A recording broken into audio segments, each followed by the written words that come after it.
Meeting to order. Great. Yeah. Like communication is a challenge, but he can write. We probably don't have minutes.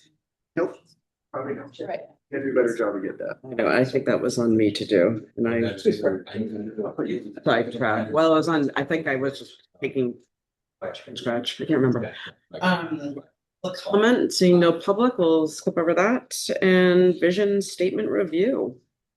Yeah, maybe we could take a minute to go through the agenda first. Well, yeah, let's go through the agenda for tonight. So we have basically kind of three things we're going to try to get to, although the first two are the most important ones, and the last one is hopefully we get to some of it. But the first one is to review and discuss a draft vision statement, which again is a draft. Fully expect people to have lots of comments and thoughts and discussions, but this is well, Suzanne will go into that in a little more detail.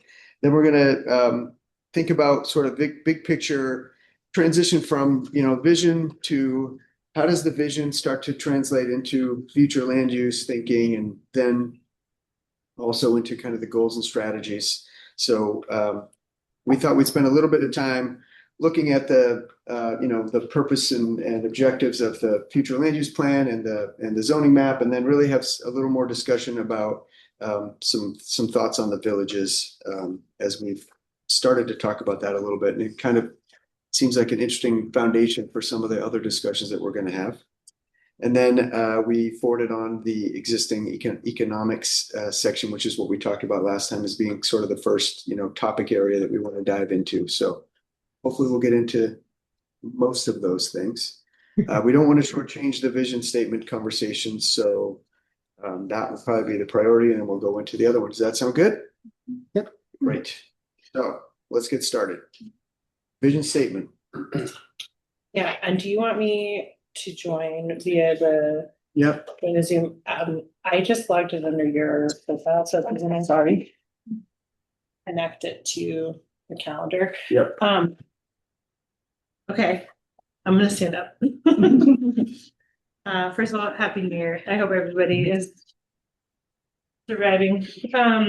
So I think last time we met, we talked about what a vision statement is. We can go over that a little bit more again, and sort of the role that it plays and the tone. I think I provided you guys examples of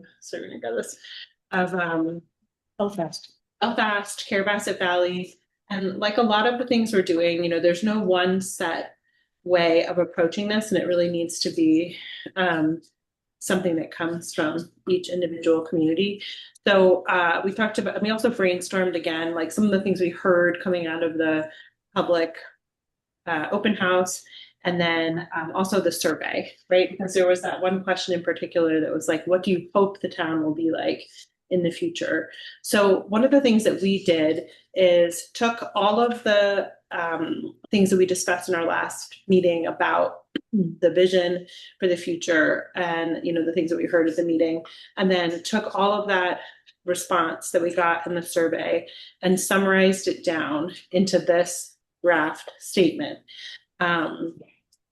This is a starting point. This isn't the end all be all way that we are necessarily need to write this vision statement, but we felt like in going through this quite a bit that it reflected a lot of the key themes that we heard about year-round community, about the role of civic institutions, the importance of the school, staying strong, the importance of a balance between year-round and seasonal activity, the desire for attainable housing, and then some, not quite anecdotal, but some very specific kind of imagery, right? Like we'll read through this that reflects things that you all said and that we heard in the survey as well.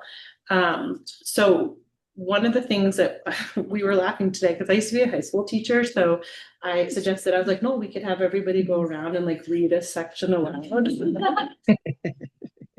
I'm in PTSD. I'll tell you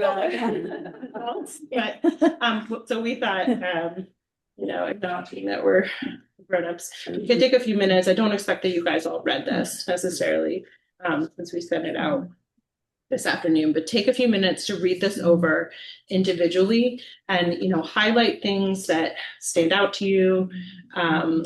Think about, does this wording make sense given all that we've talked about so far? And then obviously your own personal, like, heart and soul component of this. And Well, I love the are alive in every season. mhm. Oh, what a nice. So think about that, take a moment, and then we'll regroup and kind of work through this. And then we're not really going to we're going to bring it up on the screen. We're not going to like wordsmith it out together as a group, but we will essentially collect all of everybody's comments and thoughts and suggestions, and then go back and revise it, just to be mindful of time. Sometimes it can be hard to like write sentences as a group. So why don't we do that? It's 5:09, take like 2 or 3 minutes amongst yourselves to read, unless people want to read aloud. I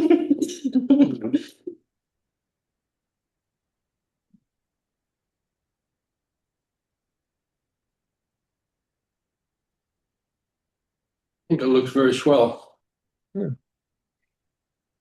I'd like to live in this town. I was just gonna say, sounds like a good town to Yeah. me. Just one of the thoughts I always had is, Will you wait one more minute just because I see some people with some very close reading and thinking, and definitely want to hear what you have to say.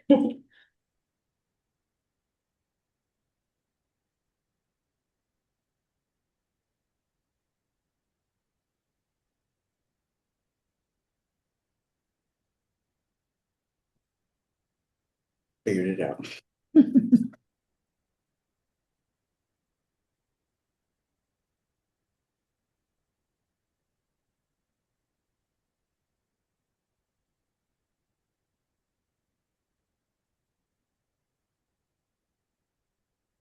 And where did you save it?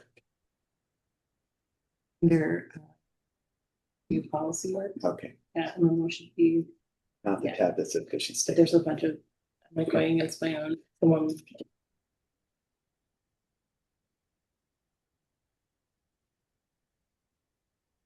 Okay.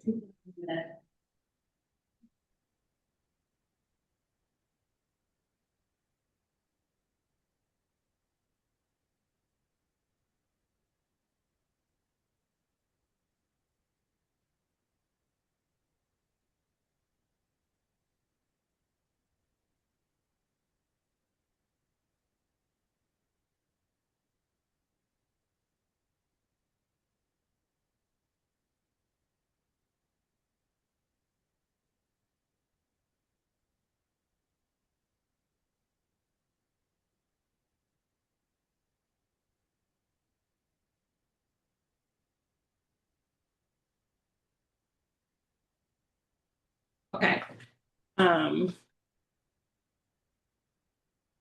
Do you want to make?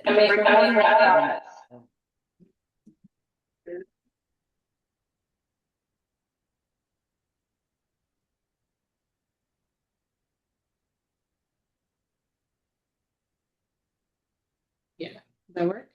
Great. You can still hear us? Maybe Okay. Judy, can you hear us? I can, yeah, and I would say I just thought the draft statement was really wonderful, and there were key words that were so true to what we wanted.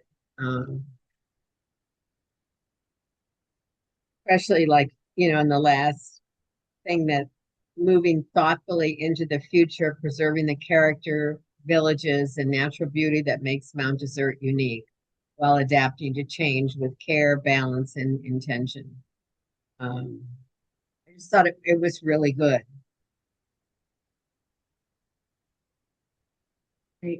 Alan, do you want to pick up where you Yeah.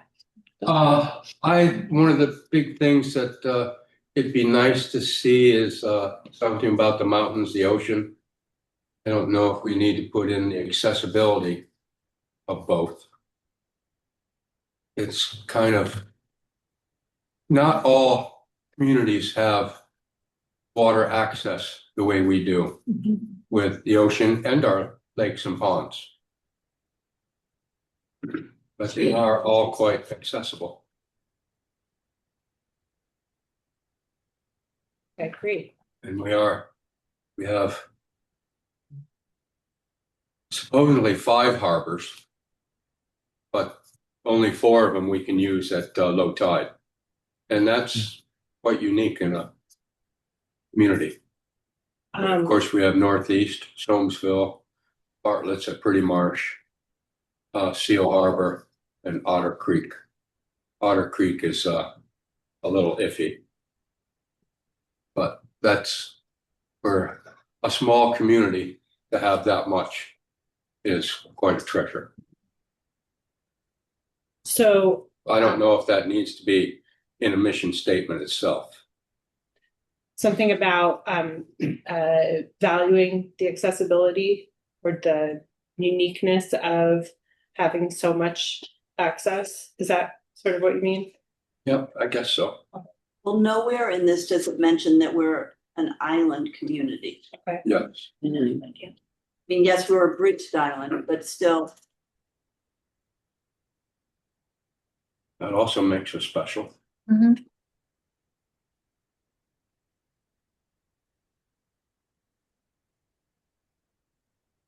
Yeah, it does say an integral part of the Mount Desert Island community, but doesn't really like talk about the idea of being an island. Right. Yeah. What does that mean from an aspirational perspective? well, it kind of ties into the accessibility of the harbors, right? Yep. Where I was going.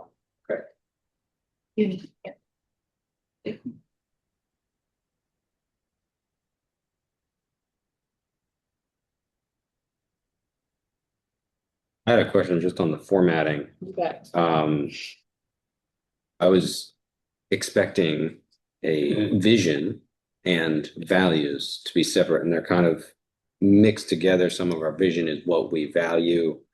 We strive for things, we envision things, we support things.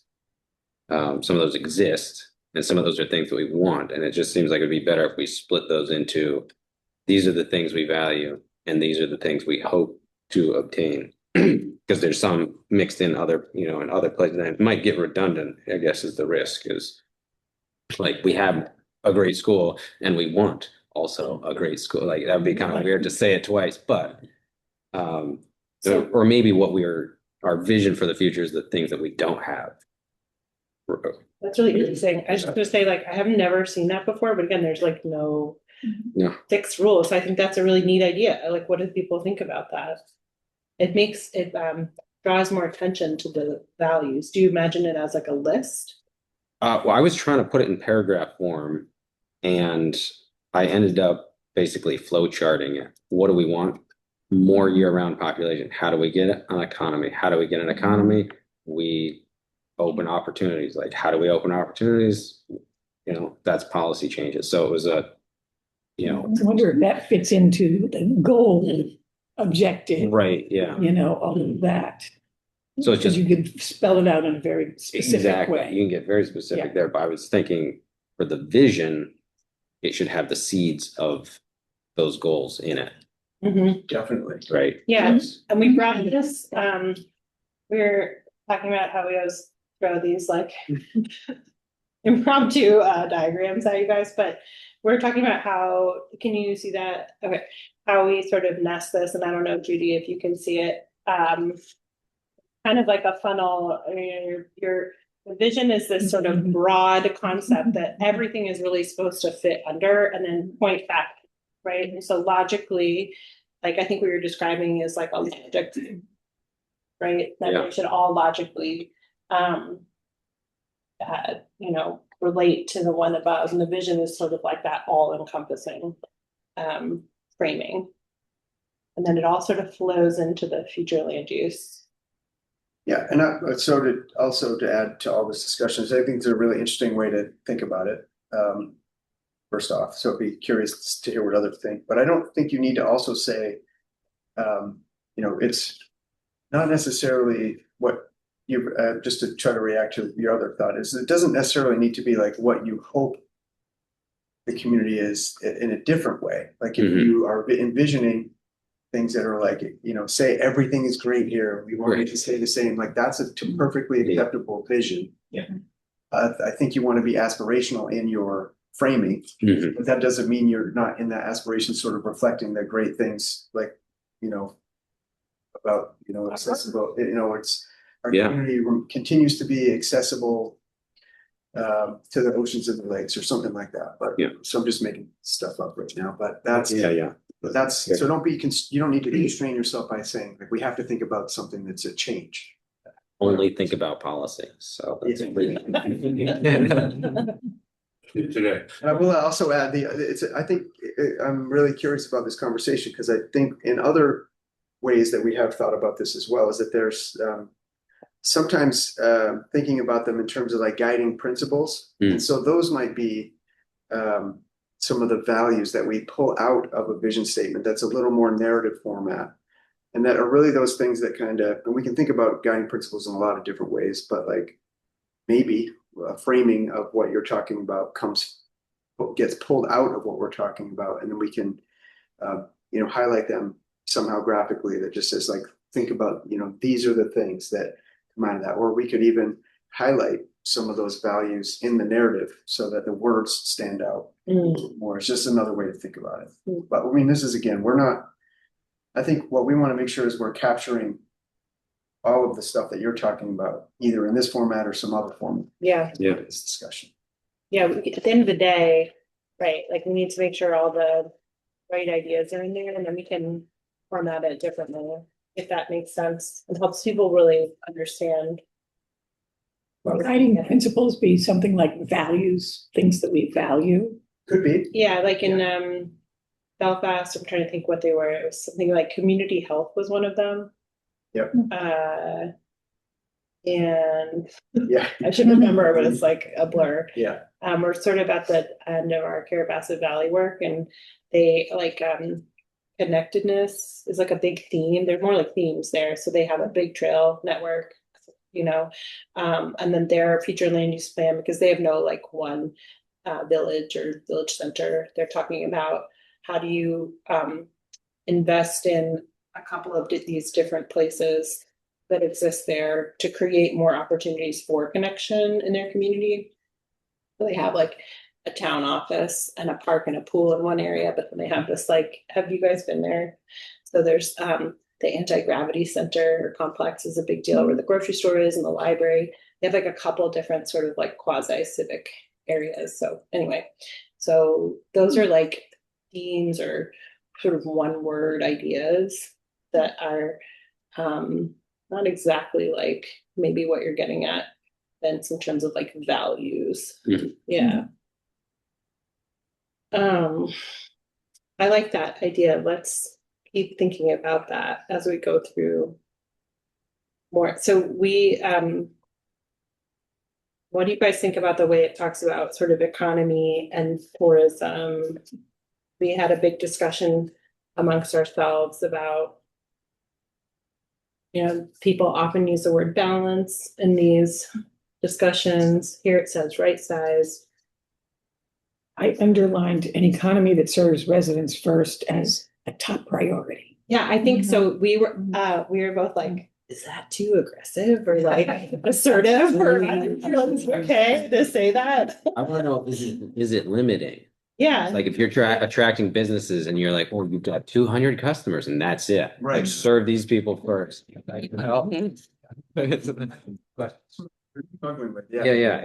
could read that way, but then also we want businesses that we don't want an Amazon warehouse that just ships things away. Right. We want a store that's open here. That's affordable. I mean, that's what I keep coming back to. We have beautiful stores, but we don't visit them all that often because we can't afford what it is they have, or we don't need it all the time. But I love going to Sam Shaw's. Mostly go into the drawers down below because they Right. have the stuff in the Like the treats at Sam's. I was like, do I need a treat? Lisa Hall, yeah. But that's what I was thinking of. An economy that serves residents first is businesses that accommodate the day-to-day needs of local community. I think, you know, We do need- like a grocery store, Maybe- a hardware store. Maybe if we just got rid of first. That's not what I interpreted. I mean, it's helpful, like, right, to have different perspectives and to see how other people could read it, but to me, that's a limit, like, that could be a more controversial statement. Which, whether or not we decide that's a good thing, but You mean of affordability? that, right, that it's like, that your customers are your local neighbors.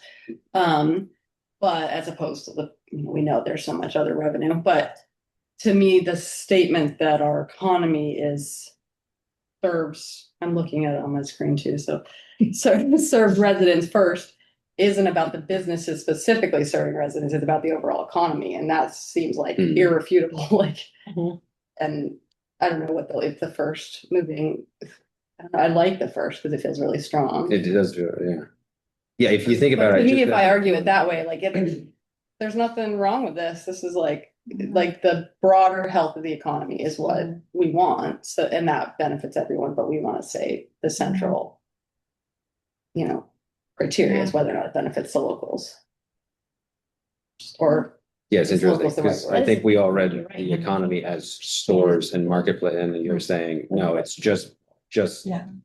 economic, right, People have employment. yeah. right, Can afford where they live. right. That- Yeah. That's Yeah. what the broader. Yeah. And I think this comes from expressed concern, maybe that there's, even when we looked at the economy data, right, like that there's the establishments, the number of establishments was kind of going down, but that it was also less and less of serving the year-round community or the residents. Is it benefits residents first? Is that the same thing?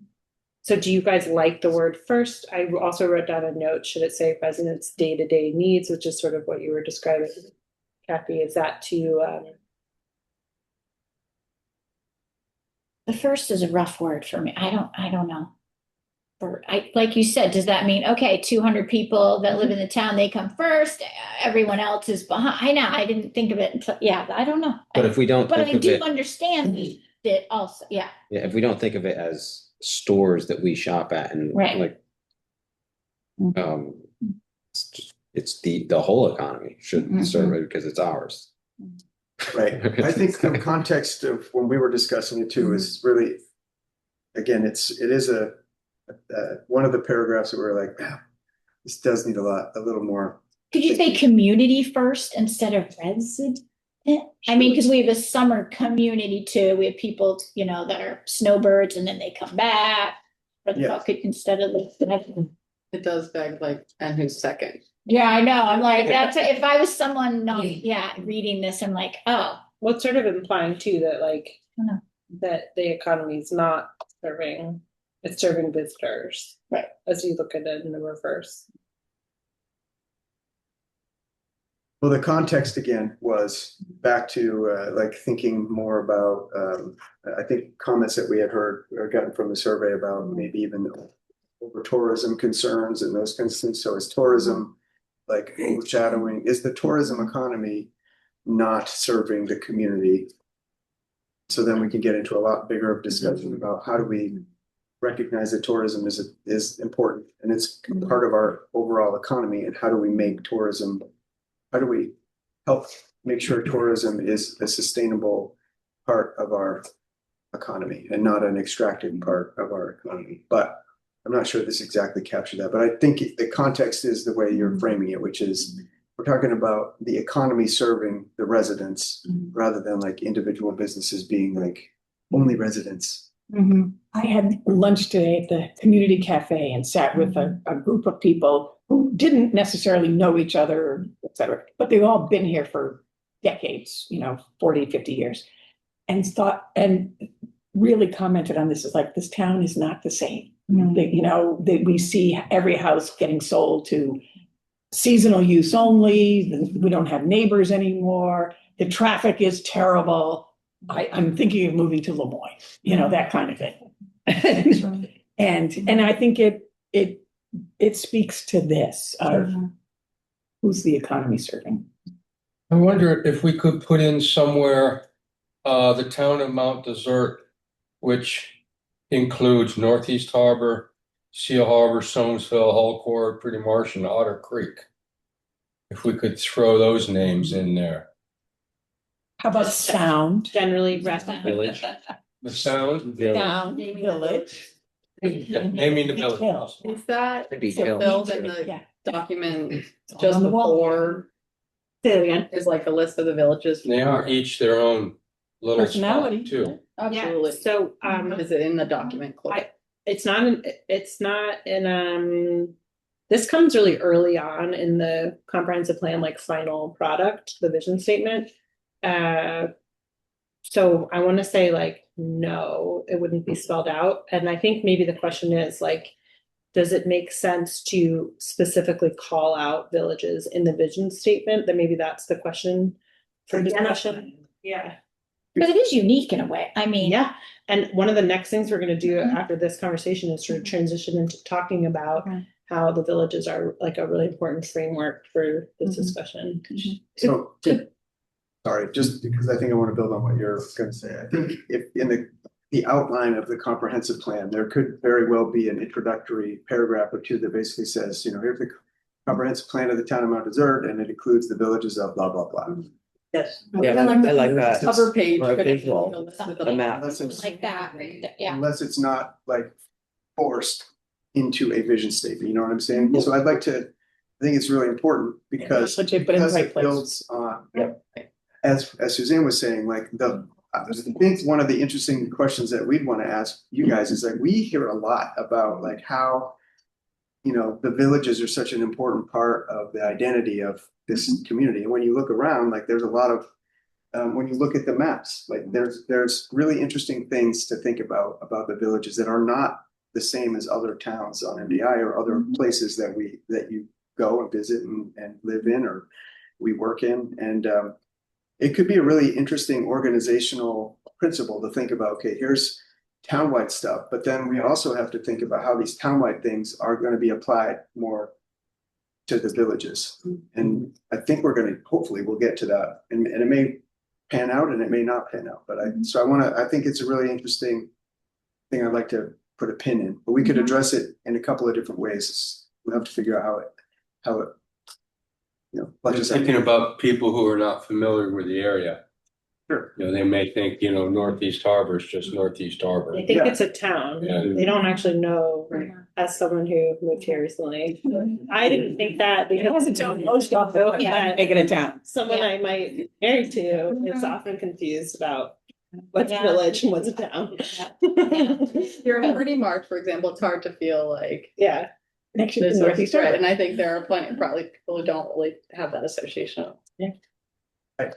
I had on a different point, just a few wordsmithy type things, but it comes to more than that. I'm wondering in the first sentence, resilient year-round town where families, seasonal residents, workers, retirees. What about individuals? I don't want to leave people out because they're Don't fall into one of those categories. yes. I struggled, I guess what I was thinking is like, how can we cut things out? And I didn't admittedly get very far in thinking about that. And obviously, we also don't want to delve into all the edits, but I was wondering if the first two sentences could be combined, which might get at what you're saying as well. And I was thinking Mount Desert is a diverse, multi-generational community where people know one another and families, young people, retired. It still has a list, but it's a little bit families, young people, retirees, and seasonal year-round residents all find opportunity. Just like merge those two first sentences. Because I think I was also getting stuck on that, like, why this group? Like, why these groups? Yeah. And if our intention is to be all inclusive, let's not leave out people who are not part of a family. Yeah, and it's like a real Right. And it's maybe a real art to like write that in a way that is descriptive enough without being a long list. And this like is what you said. Could you either like email that or I still think it's like it bumps against that challenge. And this is not a legal document here where residents refer to people who spend 6 months here. So we can just say residents and visitors, people who work here are visiting to work, and people who reside here in the summertime are residents. Right, Even though there's a lot of discussion around those labels. It's a hot topic. That's a. Yeah. Yeah. The Rainy Bench, I feel like Melody made. Yeah. we were doing our presentations on housing with the Historical Society, and she had a really nice way of breaking it down. And I think in the demographics inventory, we kind of described it similarly, but yeah, that's a tricky one. So you could say residents and visitors and get rid of the list of, you know, the families, the seasonal residents, the workers, the retirees, people that work part-time, Yeah. you get too greedy with that. And my other question was how this is written. Mount Desert, is it the town of Mount Desert is a welcoming place? And then we strive and the residents, somewhere here, there's residents, I think. But I'm not sure who exactly is authoring this. The town, Yeah, so So I look at the town as because the town's gonna vote on the this. corporate entity of the town. No, I think the residents of the The town get residents, to vote. right? So it's the residents. It's really, Because we're the ones who get to vote, not the visitors or even the summer residents. so it's more like the residents of Mount Desert have created a welcoming and resilient year-round town. I mean, Because the town entity did not do that. The people did that. it's like really specific to we're in the weeds, but I don't disagree with you, right? Like the town is writing this plan and voting on it, and you guys are the lucky, doers of this process. The point of view of the narrative is should be from the people, I think is what you're getting. Yeah. Yeah, not the government. Not the town manager. Those are the hired officials. People, and then Yeah, the town administration. definitely not us. So because we also live on that Mount Desert Island thing. So you got Mount Desert and Mount Desert and the town of Well, Mount it's really Desert. confusing, You and can maybe really mess people up. Yeah. maybe there's some value in really being specific here and saying town of. You know what you're thinking? Yeah, The people of the town of Mount Desert. yeah. Basically, yeah. I got words for that. Yeah. What do you think about the use of the word I was we? just say, if you're talking about Mount Desert Island, we just always say Mount Desert Island.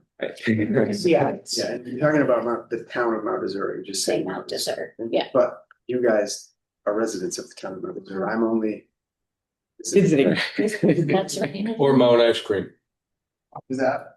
or Mount Ice Cream. Yeah. Yeah. Desert.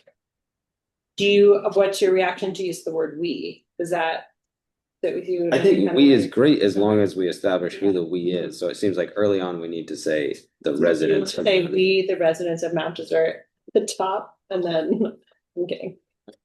Like we the people? Yeah. Why not? We the people of Mount Desert. As I was scribbling down and drafting up what I would say, I ran into this problem of if I say we are a welcoming community, I know some people in the community not welcoming, right? We aspire to be welcome. Right. And so like everybody's signing on to this document. It might be hallucinating, but it's still a vision. So it's definitely a sticky thing to write in a way that's not so broad and ambiguous that it includes everyone and Right. no one at the same time, Right. but then also has goals in it. Yep. Yeah. So, We have versions of this that were much longer. Yes, we've got several paragraphs out of versions. I can see Heather has something. Oh, I don't know. I'm going back and forth. I'm fine. I mean, if you started it with town of Mount Desert is welcoming. I mean, I sort of feel like that first sentence is a statement about the town. And then, yes, we're going into the values and Yeah, like I- town of Mount I Desert. think they we, the welcome- residents of the town of Mount Desert is like now we're starting a legal document. No, I was kidding. I was kidding.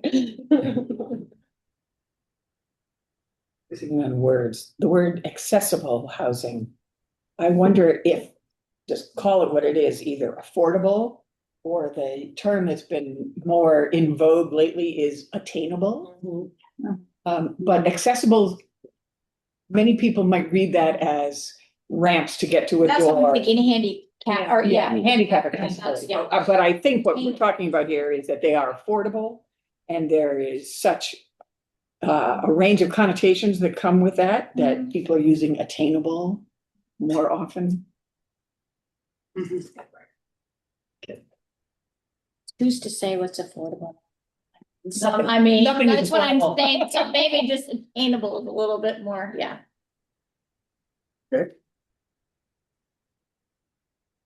Down where it talks about tourism is right sized, and you Yeah. brought this up earlier Yeah. about what if it's beneficial? Tourism is beneficial, and that way that limits, When it gets too big, it's not. right, because of beneficial. what is right sized. That's what we had a whole lot. For the Yeah. tour boat captain, right sized is as many people as possible. You know? Something really different though. Because you could read it as a statement like tourism is beneficial or as an aspiration. Like I think it needs to Oh, yeah, it yeah. means what you, if we want it to mean what you're saying, I think we need to add some other words in. Mhm. But so sometimes we were saying earlier, people talk about it in terms of balance, which is a great idea. And then when you really drill down, it remains subjective, right? So, and it's also changes over time. And maybe that's okay, maybe it's not, I don't know. That, what is the balance that people are comfortable with, right? But I do like the idea of it being beneficial. We talk a lot about like regenerative tourism. How does, like, there will always be tourism here. It's not a negative Yeah. thing necessarily, but like, how does the community also? I think it only takes one more word there. Tourism is beneficial in supporting the local economy while preserving tranquility, safety, and natural environment. So tourism has to align with those values. What do you guys think about that? Good. We are kind of getting wordsmithy here, though. Not writing sentences. You knew we would do that. Let's see. What are you gonna say? I think it's not a vision, I think I need to wait and think about it. Okay. We're gonna wordsmith. I think the next sentence should start with the town is an integral part of Mount Desert Island community, because we're talking about our town. That's where it gets confusing with Mount Desert and Mount Desert and Mount Desert. Mhm. Hmm. The town of or just the town? Just the town. Okay.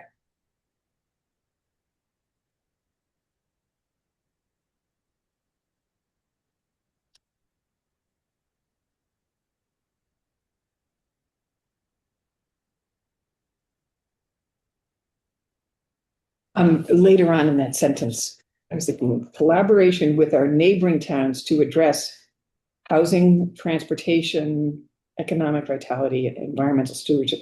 I thought it needs something else in there, like addressing issues or concerns or topics of housing. You already have that the way you're looking at it. Noel wrote out something much longer than I. It's like, this is too long. That word was That word was there. probably. Yeah. It definitely was. FYI, yeah.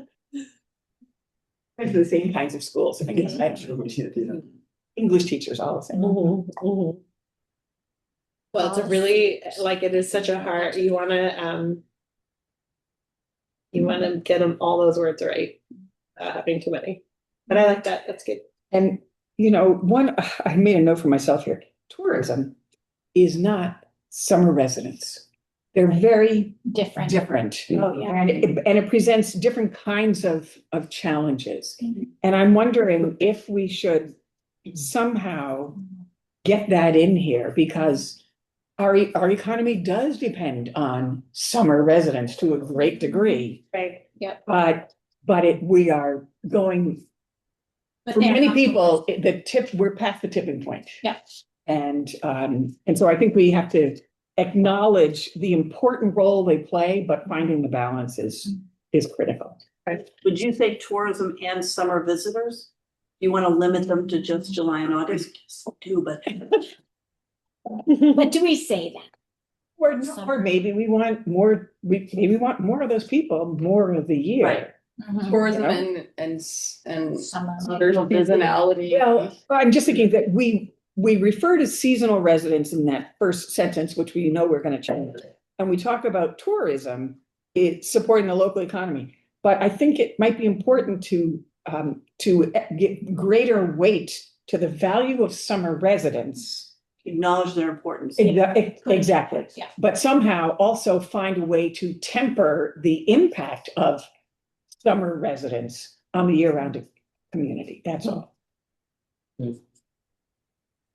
And are you think, sorry to get like so. I'm not wordsmithing that. Summer residents, or does it? I think summer residence is very different than summer visitors. Yeah. Yeah. They have These their are people who own- own property and have engaged here, you know, they're members of clubs around the island. They're members. They have their own association. Yeah. So just to go back then to, and I'm looking at the screen too, like where we talk about the economy and we talk say the serves residents first. So maybe it's like the sentiment there is like year round and summer residents, right? Because if you're living here for the summer, you're not necessarily patronizing the same things that are like, you know, I'm just thinking of Bar Harbor, right? Like a one-off vacation purchase type of thing. You need No, they day-to-day items integrate and too. live. Yeah. They So- integrate. If you're thinking about, I think the distinction you're trying to make is that tourism is like a visitor that's here and then they're gone. And they may never come back. Right, and they have a certain set of impacts to Yep. this, to the Yep. town. And then you're thinking about summer residence is maybe is a part of the community that we're talking about. Right. They're And just, then they're like year-round residents have a certain impact on the community. And summer residents have a certain impact on the community, and sometimes they're different, sometimes they're the same. So what in a vision statement are we trying to recognize? So like tourism is part of the economy, whereas summer residents are part of the community. and the economy. Sure, but in a different way, right? Like you were saying. So the economy might be a year-round summer economy. I'm just trying to think about it like as a vision statement, how do we like, we're embracing the summer residents as part of the community. Mhm. And then we're also thinking about how different parts of the economy And I- benefit the community. And I think that that's the big question, is they are a very important part and they have been for a very long time. Right. But the balance has really shifted. In what So in what ways? So that housing is less available because it is empty, it's vacant. Over 60% of our houses are now vacant.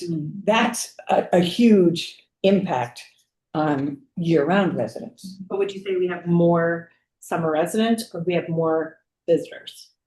I think that a lot of those homes are owned by summer residents. I think that there's probably more homes owned by summer residents than owned by investors who just turn them over. I don't know the data on that, but I think Mhm. but I think that, you know, we keep trying to get that data and we can't get that data. Yeah. So I think that's an impact. But I think that our local economy, the businesses, the storefronts are dependent on that community. And so they shut down because those people aren't here anymore. And so now we don't have a restaurant that's open. We don't have shops that we can go to. We don't have a hardware store, you know? So I think that the impact is huge. And it's just that it's out of balance. Yeah. That's all, you know? And I don't know how to express that in here. Without offending anyone. Or yeah. But yeah, I'm not trying to Yeah. offend, but I'm just, No, yeah. you know, but that's the fact that Yes, every it house is. that comes up Yeah. is unaffordable to people who can afford to live here year round. Yeah. Or who want to live here year round. And so we just keep seeing that shift go Mhm. bigger and bigger.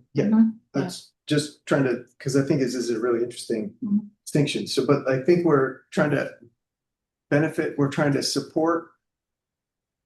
Vision that I'm hearing is we're trying to embrace the community and all the aspects of the community, some residents year round. People, whatever else we want to say is part of the community here. Then there's an economy that is both year round and seasonal. Sometimes because of who is in our community, there's a over reliance on that part of the economy seasonally. And we want to get more toward that. Which we're trying to Does that say Yeah, it just says year round. year round? Okay. Now, if you can put that in a sentence for us, great. Yeah, and Yes, The edges. And again, we're not trying to, it's part of this discussion and the part of the interesting thing about coming up with vision statements is we're actually starting to identify those things that are like, well, these are the challenges that we have to pinpoint that are preventing us from achieving the vision that we just talked about. And that's kind of where we're at right now. And I think that similarly with tourism is right-sized. Yep. I think we want a summer community that is right-sized so that we can achieve balance. That's all. So that ship has sailed. That's not, I mean, is that what we would like? The ship could turn around. I mean, like,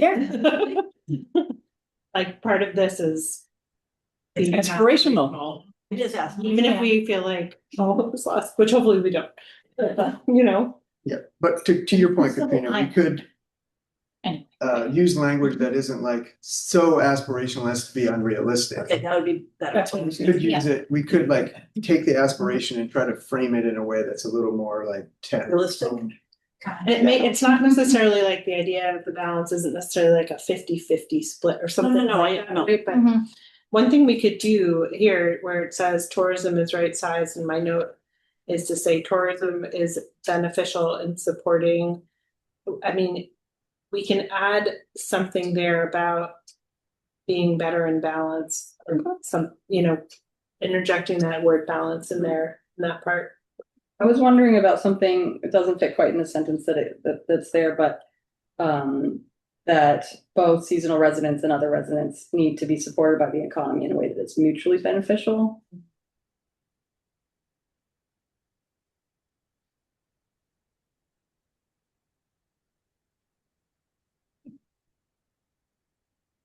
Is it realistic? I don't know what it means. Well, I'll tell you, so a few years ago in January, we had that major storm and people's basements got flooded and people came back to take care of their houses. They're mostly here in the summertime. It's like, oh, where am I going to go get something to eat? Or harbor, So you never know when you're going to be up here at a time of year for whatever reason. A lot of people stayed through COVID. And it would be, it would be nice if there were places to spend your time that were available. Pretty stark, or I don't know if that's the right word, but it's pretty dramatic how everything closes. Yeah. Going along that line, somebody said they liked the phrase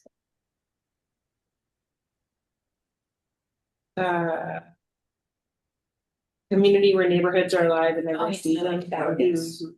Because I don't think it has to say busy. Yes. I think we like the calm down. That's why just the word alive is instead of saying, oh, we want everything to be busy year round. I like that it just sets it.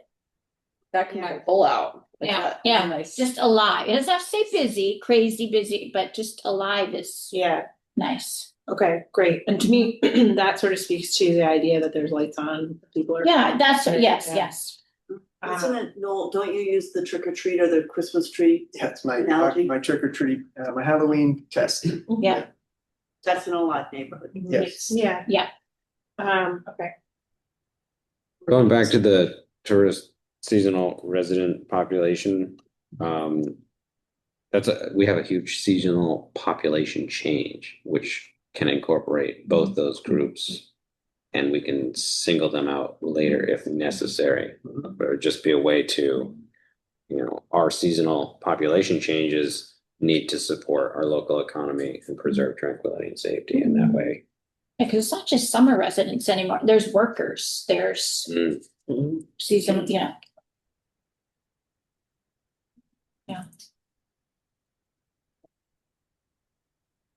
Yeah, the grocery store selection changes in the summertime. There's chicken, there's weird root vegetables. That's not tourist. All the cookie stuff I like to buy is over there in the summer.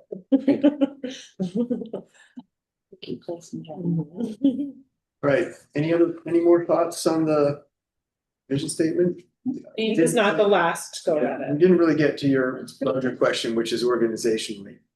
Do you think that the way we've talked about it a little bit is helpful, or nobody else really? We moved on before other people got to weigh in on this suggestion. I don't want to lose sight of that. it's probably just how my mind works. You know, I heard vision and values statement, Mhm. and in my mind, they separate it into a vision Yep. and values. There's no reason it can't be both at the same time. I think it might read easier or inform the goals, objection, actions later on if they're separated. Yeah, I guess what I would, to build on that a little bit, maybe just challenge everybody to kind of look as we evolve this vision statement to also pull out what those things are that are either the values or principles or whatever they are. And, you know, because we can use that not only in our wording, but we can use it as a visual tool in the final product. And we might want to keep revisiting it as we're going through each of these other more challenging things to be like, oh yeah, we're supposed to be thinking about, you know, a resilient year-round community as opposed to whatever, what's holding us back from that or whatever, those kinds of things. Wanted to, Gail did email us with some thoughts because she couldn't be here today. I don't know that I'll necessarily read this email, but she didn't get a chance to like go over it in the amount of detail that we're obviously going in right now, but she said she feels like there needs to be something about, remember when we talked about the idea of getting at the root causes of some of the things that we're wrestling with here. And she uses the phrase, a commitment to engage. And we were thinking about it in terms of like, should there be something in here that talks about like, this is a place where we are willing to have those tough conversations together or work together, you know, come together to, you know, address these shared concerns, kind of like we talked about in that other sentence. Does that make sense? What I'm trying to say? Is that more of a goal? It's definitely a goal, and I think there's a place for it as an action item too. Mm-hmm. But do we want? I think maybe the way we're interpreting it, and Gail, if you're listening to this recording after the fact, you know, I'm sorry for misrepresenting it, but something about like this is a place that will, you know, it's a small community and we're willing to come together to like have productive conversations about difficult topics that we're facing. I don't know. That's my kind of paraphrasing of it. What do you think about that? That's aspirational. Yeah. Yeah. Yeah. I think it's got a place in there. Like Okay. commit to actionable change or Yes. actionable Like the word solutions. difficult. Yeah, like right. the difficult, Something about kind of like challenges, we're talking like about, you know. yeah, but it's not Yeah. difficult can be. We're willing, yeah, we want to keep this. Yeah, I don't want, positive yeah. Without it being Right, yeah. unrealistic. Yeah. That we face challenges. Yeah, I don't like, yeah. you know, Yeah, diversity of opinions or something. Could be. Like honoring the diversity of opinions. Well, did you want to add to that?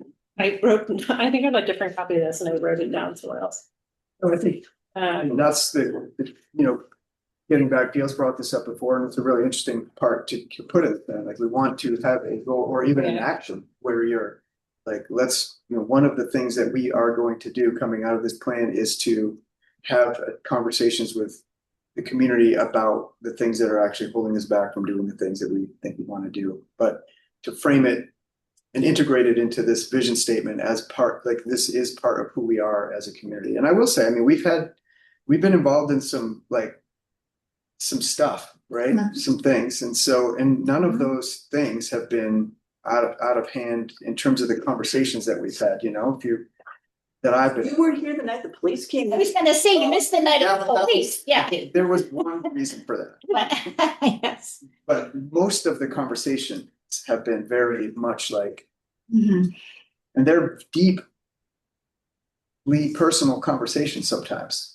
So I don't know. I mean, I think there's a place to put that in I've been here. in some meetings where there's been a lot closer to physical confrontation than any meeting that I've had here and under less important circumstances.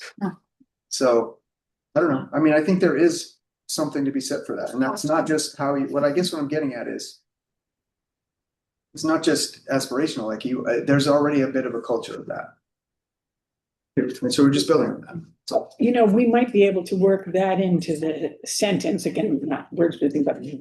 Children grow up safely, independently outdoors, supported by strong education, shared spaces, culture where neighbors know one another, look out for each other, and have had serious conversations about challenges. Committed to like Yeah. being engaged in the community is some better way of saying it. Yeah, so I think that there's a clear place, an accessible place to put it in. Do you think the second paragraph at the end, when we're talking about how we collaborate with our neighboring towns, That's what I wondered. you think it's important to add public safety in there? Because I think it is, because when you go to like a real estate website and you're looking for the crime level right now, Mount Desert and Bar Harbor report as one. But we look bad. Do? We do look bad. Oh, God, I never thought of But that. I think it's I'm something sorry. that we acknowledge that we do Screen theft. collaborate now. Yep.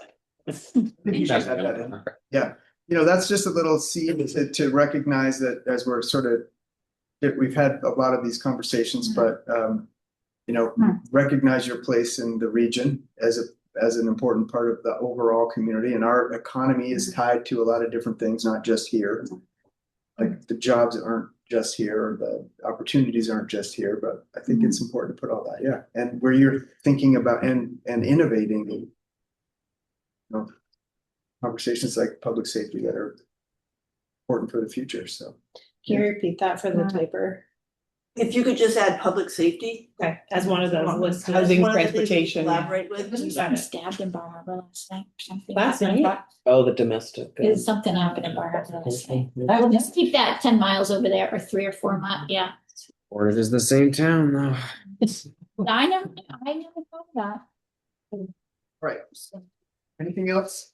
I'm trying to keep things moving. Yeah. So next up, did you have one other thing? I have one other thing. Do it. I think I was struggling at one point when I said like, oh, I should think about this more. I understand it's all a vision statement, but it's several sentences in before we say like we envision. Yeah. And there were several sentences that felt like factual, and that seems appropriate. But then it was like a little disorienting when there were ones that were truly visionary or aspirational, but like seem like they're in a list of factual things. Mhm. So if we started with aspirational at the beginning, then, because I think I was wanting to reorganize some of those sentences that are totally appropriate, but like having a little bit of framing at the very beginning about what aside from the title, which is there, but that it's a vision, Yeah. and aspirate, like we hope, we want to see. You feel like it should start out with like, sometimes people are like, Mount Desert of the future is, or something like that, or like the vision for. And that gets a little bit away from that like legalese. But then, does that make it sound like we're not a welcoming place right now? Well, no, not necessarily, but if you think about the way They're committed Vince to. was framing it as like, here's what we currently value that we have, and like, this is where we want to like keep and build on. Yeah. I don't think so. Let me think about that, Kathy. Do you think it's a welcoming and resilient year-round town currently, where families and all these things coexist? Excuse me. I think in some ways, yes. But I guess I'd just say like it really is meant to be this sort of like intention statement about the future. Yeah. And so maybe it's not necessarily to imply that this isn't currently. I think what Shoshana's saying is if we say we envision Mountain Desert to be a welcoming and resilient Mhm. community, it sounds like we're not. So we need to separate the factual statements clearly as facts. I think we could say something at the beginning that's like, but I'm not sure. But you what want the to get exact that language- envision Well, at the I beginning. think at the beginning and then like make it clear that everything is visionary. Hmm. And I'm not sure what that exact language is. Based on our values, these are the things that we want to see, whether or not they're continuation or. Okay. Renew. Yeah, I'm gonna make a note of that. I just, if you look at the screen, you can see like I've been basically taking tons of comment notes on everything you've said. And so like part of our job will be to go back and work these great comments into this and produce a new draft and then send it back out to you guys. Judy, I don't want to put you on the spot, but just in case you wanted to say something and couldn't get a word in as edgewise. No, it's been interesting. I liked the original tone when I read it. I thought this sounds like a positive, you know, it reflects the hope of where we want the town to be. And so, I think people, all the comments were really good. And but I just think it's really important that the town of Mount Desert and all the little villages are unique and special. And we need to emphasize that. Great. Thank you. Awesome. Well, this is not an easy task at all, especially because like there wasn't one to go from. So kudos to everybody. I have one other question. Okay. Sorry to go back to policy. There are things included here. The tourism brought it up, and our collaboration with neighboring towns. Like Acadia National Park exists outside of our purview. Tourists will come. So what can we do about it? If it's out of balance, what's our action on it? But then the same thing happens to, like, does the town need to protect the environment? Because the DEP has all the laws. We don't have any environmental laws. Like, we enforce state laws. So I just wonder, and like the quality medical care, that would be awesome. But town doesn't build hospitals. Private hospitals build hospitals. So I was just wondering, are there a bunch of things in here that we aspire to? That's great to have them in there, but we just have to realize that they can't inform our goals as easily because they're not in our jurisdiction. I guess my quick response would be like sometimes goals are about the importance of close collaboration with the park or with the GP or with those entities that you don't have necessarily like the control over, but that have a huge impact on your quality of life. And I just think they're part of that sort of holistic picture of what it is to, or what the vision is to live here. So it won't throw us off later. No. So like, well, how's our policy of building that hospital? It's like, well, We have a new medical center. We do have a new medical center. So that's right. But, the medical center really was started by the citizens of the town. Yeah, which is like reached out to the summer people. So, I just look at that's really a phenomenal thing that has happened in the last 4 or 5 years, and it's brought some really, people now are using it because they realize it's for them. So the vision statement can be very much more holistic than like after we're done with this, we are going to start to like drill down. Okay, like now we have the town, not like the town to say, how do we as a town government basically not either get in the way of this vision, or how do we support the vision? And sometimes it's as simple as we need to continue working and collaborating and participating in things that are happening at Acadia National Park, or sometimes it could be like, well, we want to support more healthcare, and so we're going to put infrastructure in place so that it's easy for the hospital to build more there, or we're going to do a tax incentive, or there's all the tools that we start to think about. So I would keep all those things in there and then continue to ask the question like, okay, how do we do that? Like, we only have these tools in our toolbox, but we want those tools to be used for these things. Okay. So I didn't feel like anything should come out. I was wondering where they're sticking. Power we have. Yeah, absolutely. that's, I think it's okay. Yep. It's a really good question though, because now we're going to get into it. Like, I want okay, to great. set us up for Well, that we can't do anything about these things. To do that, but Some- that's how we're gonna support it. Yeah, and in some cases, it's very much a partnership, right? Yeah. In some situations, why can't the town build that? Hmm. And we said you can't. Just how you want to spend your money. Awesome. Okay.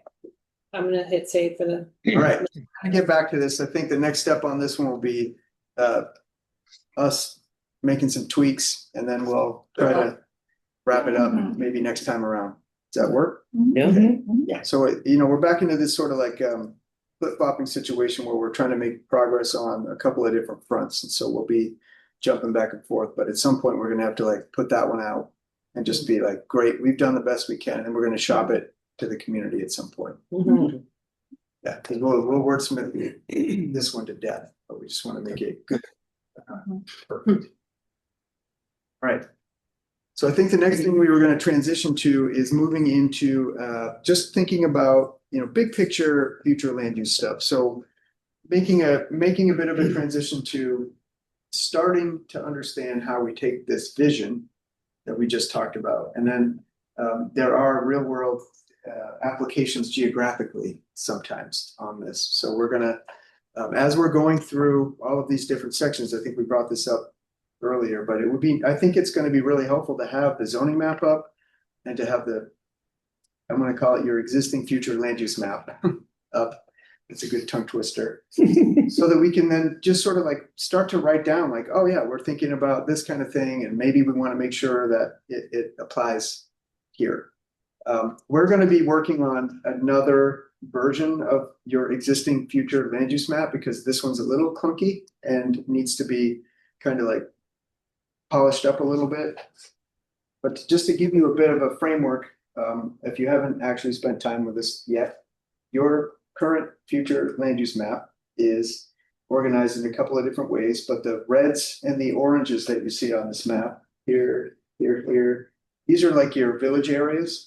So the red ones are what I think they were referring to as like your existing village areas.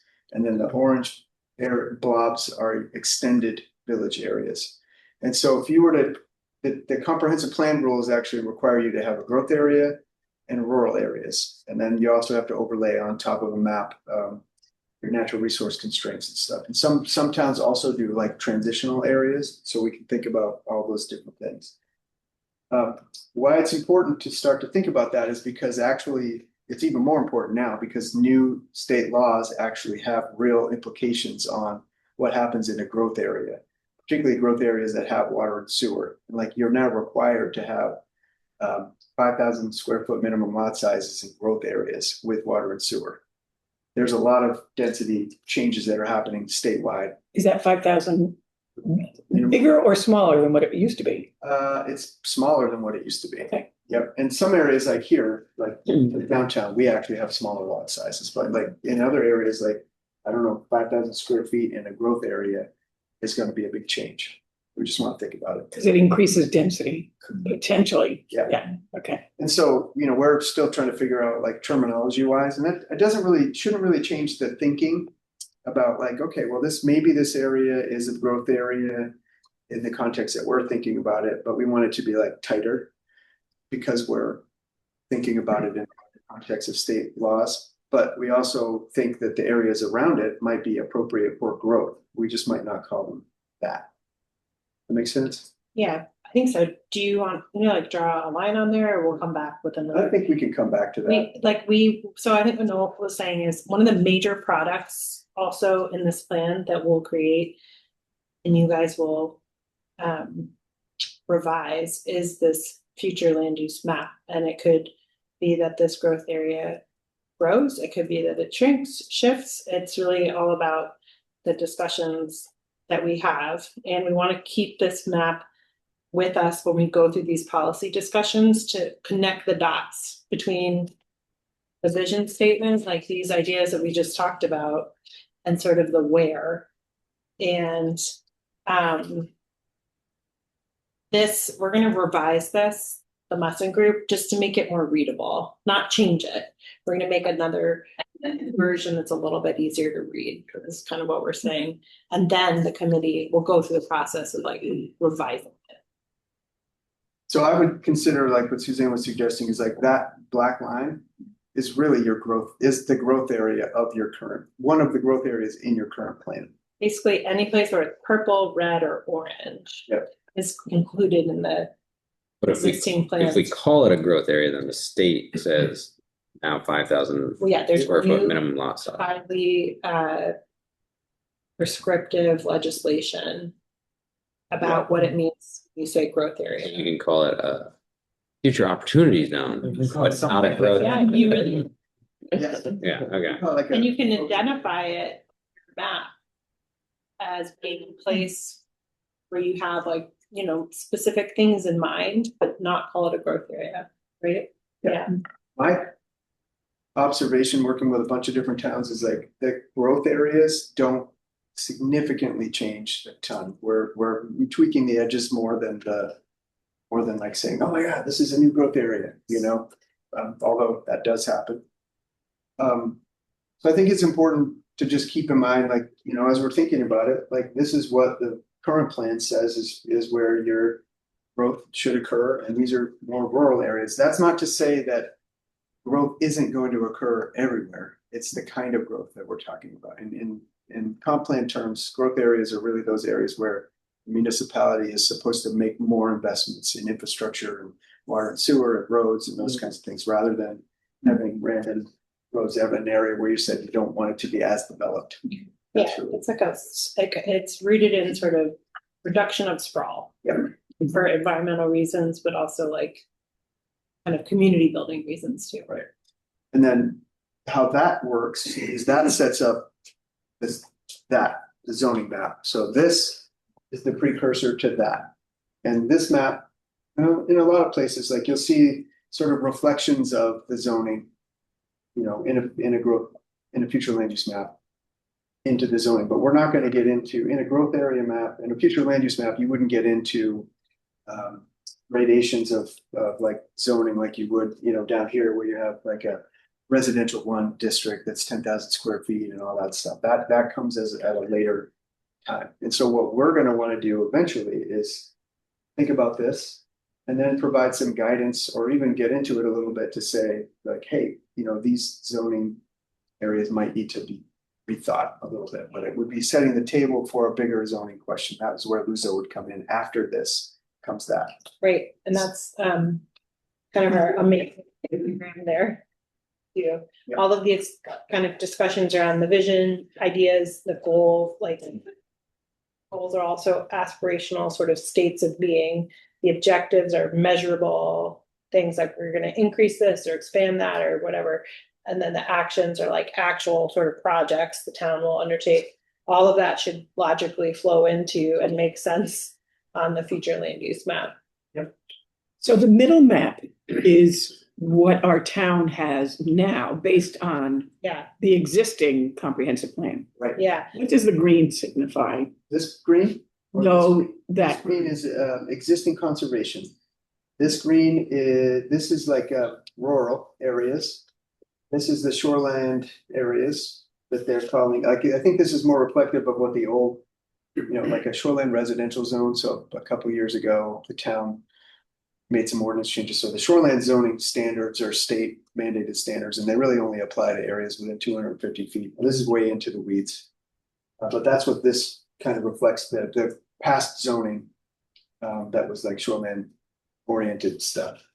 And then these are conservation areas, and this would be like resource conservation. So I think it's land and garden preserve type places. Judy, are you able to follow along? Okay. No, well, it's a little confusing, but.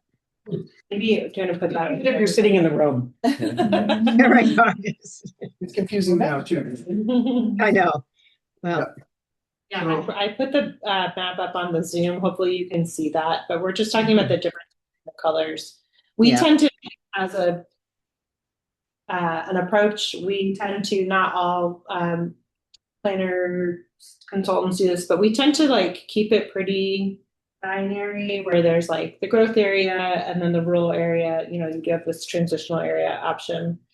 But as in the future land use map, I think we sort of philosophically believe in keeping it fairly simple.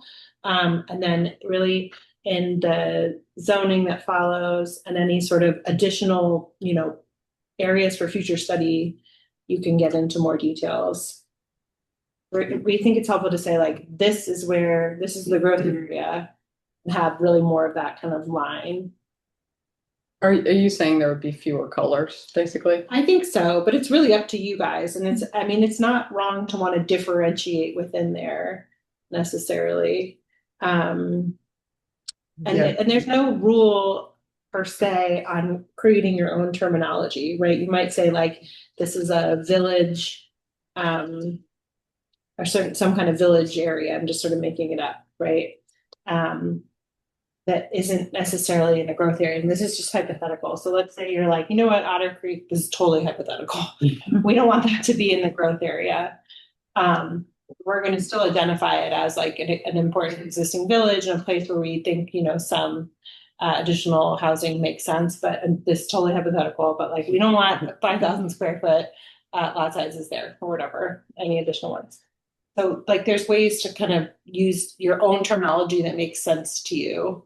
But the state does require you to delineate a growth area. Does that make sense? Yeah. And I think over the course of the time that we're working on this, some things that are recently been passed are going to get like refined more. So we're just responding to some of that as we go. You think refined is another word for repealed? No. I think it's going to be more clarity. So, for example, we were just wrestling with this today, but I wasn't a part of this conversation, but we had it in the office, so I'm going to bring it up. When the state says, you know, if you're connected by water, if you are, I think this is super simplified, but if you're in an area that's served by water and sewer, then your minimum lot area has to be 5,000 square feet. Even outside of a growth area. Even outside of growth areas. So what happens if you say, hey, you know what, we actually do want to have this be a growth area and we want to have this be a growth area, but everything in between should not be a growth area. But we can connect the sewer and water lines from here to here. So that becomes a growth So area. some things like that need to be refined. So Not necessarily. Yeah. It doesn't necessarily have to become a growth area, but the state is saying you still have to allow these like, you know, and so this is all being still like hashed out at the legislature. And this comes from this sort of belief right now that we're going to solve the housing crisis through some of this legislation, which is very tricky. And there's been a lot of housing bills that have come out and things that impact zoning and land use. And so planners are all trying to like make sense of it, as I'm sure other people too. Yeah, so that's probably all really confusing, but the point is that we're going to make a simpler version of this map that helps us go through the process of changing this. If you even decide it needs changing, right? It may be that you're like, this is still kind of makes sense and is working for us, but this is not a zoning map. And so it's really important that it not be a zoning map also. It's sort of a different kind of more broad, higher level way of thinking about it. Yeah. Since 2009, when this was put together, what efforts have been made to address growth areas? I'm not sure anything has been made to like address making this more of a growth area, but I think what you'll find is the zoning is pretty reflective of what's here. I think it was before too. Yeah, and maybe we already said this, the purpose of the future land use map in the comprehensive plan is to essentially validate and allow any future zoning changes that the town decides to make, right? So like, let's say you, they just have to be consistent. So if you create your future land use map and it's approved and adopted by the town, and then there may or may not be additional zoning changes that are proposed in the future. But when those are proposed, they have to be consistent with what the future land use map says. Does that make sense? And it makes sense logically. You're like not going to propose a lot of like high density development outside of a growth area, if that It's been mentioned in a few things that we need more town infrastructure. Mhm. And the last I heard is we need to repair some of the infrastructure we have now. Sure. And then possibly we can go to that. There's a lot of old clay pipes out there, Mhm. especially here in town. Yeah. But that comes up all the time. We need more infrastructure and it just kind of doesn't happen. Yeah. Well, I think to build on that a little bit too, what's really interesting, just to have a little bit of a conversation about this, because we've had some village meetings and it seems like we, you know, as I was saying earlier, like the villages seems to be a really common theme here. And I think it's each of the villages is kind of unique, has a little bit of its own identity. And what we've struggled with on the zoning side is to say like, well, what, you know, we have zoning that applies all over town, and sometimes what's good for Otter Creek isn't necessarily good for everywhere else. And so how do we try to figure that out? So one of the questions that we were stewing on is starting to think about, does it make sense to start to think about also identifying like what certain attributes of these villages we need to just pay attention to, particularly as we're starting to transition from a vision statement to like more goals and strategies. And so, as I mentioned earlier, one way to think about it is if we're going to use a village framework, we could also think these are things that are like universal for the town. Like we want to make equal investments all over the town as opposed to just focusing on one village. But there's also things like if you talk about, you know, Seal Harbor, like there are certain things that we need to make sure we're doing in Seal Harbor that are helping us achieve our vision. And that might be slightly different in Seal Harbor than they will be in Northeast Harbor, for example. I'm just making it up. So we had maybe wanted to spend a little bit of time kind of brainstorming, like what are some of the important elements of each of these villages that we want to, you know, make sure we're just pointing out. So I thought we just sort of go through the map and talk about each of the villages for 20 minutes or so, and then maybe we'll talk about economy. What's interesting, I think, is if can you put that map? Yeah, I'm trying to get it up here so Judy can see too. Should be there. Okay. I was thinking the other map of the with Sorry. the growth areas. Put that one. So I think that in reality, there are more commercial areas within the villages that aren't indicated on there. The only purple is in Northeast Harbor, but Seal Harbor has a commercial area. Soamesville has a commercial area. Otter Creek does. Yeah, commercial zoning. But it doesn't have commercial zoning? Soamesville has no commercial zoning. It used to. It does have commercial zoning. Well, I mean, not in the, like not where Port and Storm is. Right. The historic zone. Yeah. Yeah. Yeah, but that struck me too, Kathy, because I think that's South Korea mites. either not reflective of the existing kind of bones and Exactly. But also aspirational. If you Yeah. have a village, yeah, and, you know, part of the idea of being in a village is maybe you can walk to a local restaurant, whatever. right. That's what helps keep people coming together Yeah. rather than having to drive a long way somewhere else.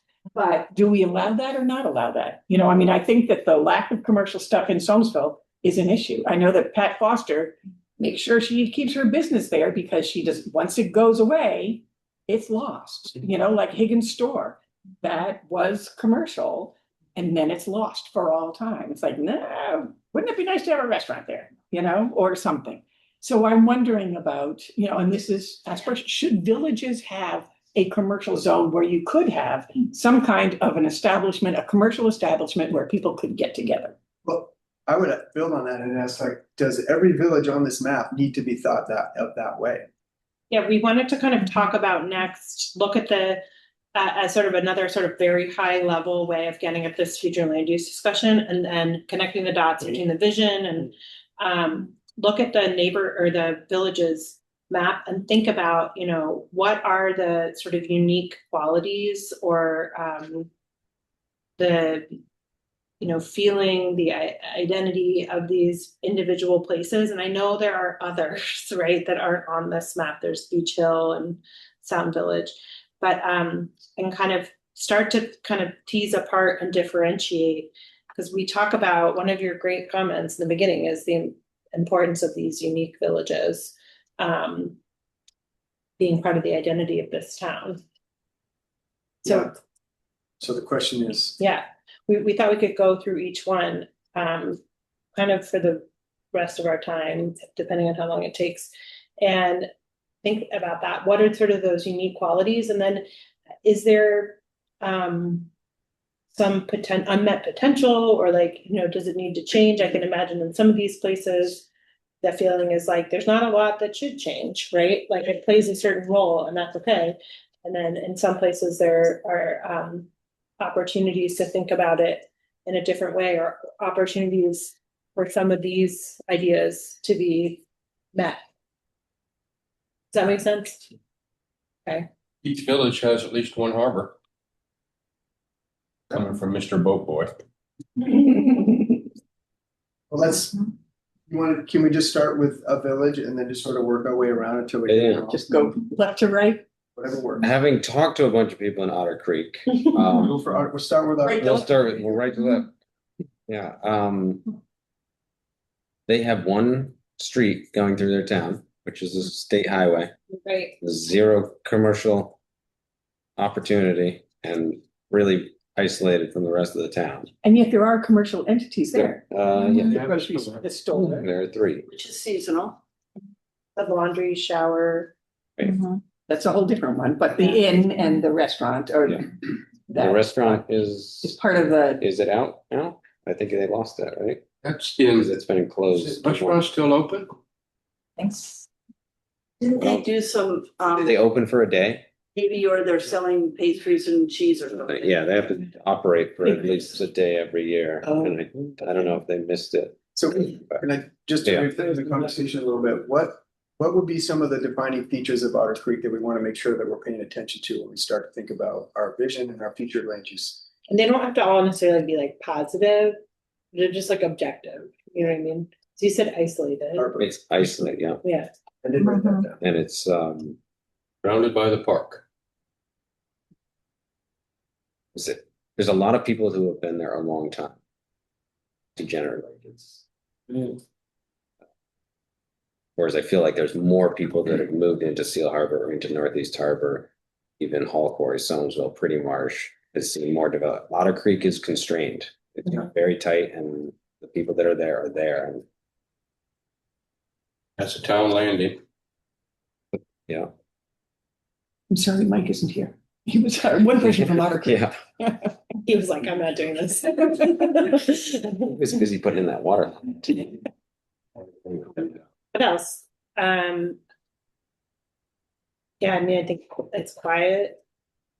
It's a drive-through for most people who don't live there. That's Yeah, it, you know, yeah. so you don't really get to know it. And when we did our village planning workshop, you know, we heard a lot about this, the idea that this one state road comes right through there, and that there's a feeling of less safety. Sometimes people do walk. There is a sidewalk. Yeah. There's a crosswalk. At least one of us. They do have a gathering place. I mean, they do have Right, the hall. Yep. which is kind of nice, seasonal, but They are fixing up these days. And there's a playground there. Mhm. I've never been there. Is that a municipal? Oh, Yeah. Put it as such in our inventory. Yeah, I was like, wait a minute. Well, what does Otter Creek have? What are some potentials for Otter Creek? Can I ask a question? Yep. I think that I might be writing more in the notes on this than is needed. Should I just go really scanty? I think you could say discussion. That's helpful. I think Otter Creek could benefit from a restaurant. A gathering place over, They have a gathering place. well, yes, but a commercial gathering place. I mean, they lost their store, they lost their post office. Yeah, I think if there was Yeah. more of an atmosphere of a town, traffic would slow down because there Yeah. would be things, you would get the sense that there's a town there, whereas right now, it's just houses on the side of the road. Yeah. People just zip through there. No, it's only. Slow down by my pulses because you're never sure what's gonna be out there. So Rusty bicycles.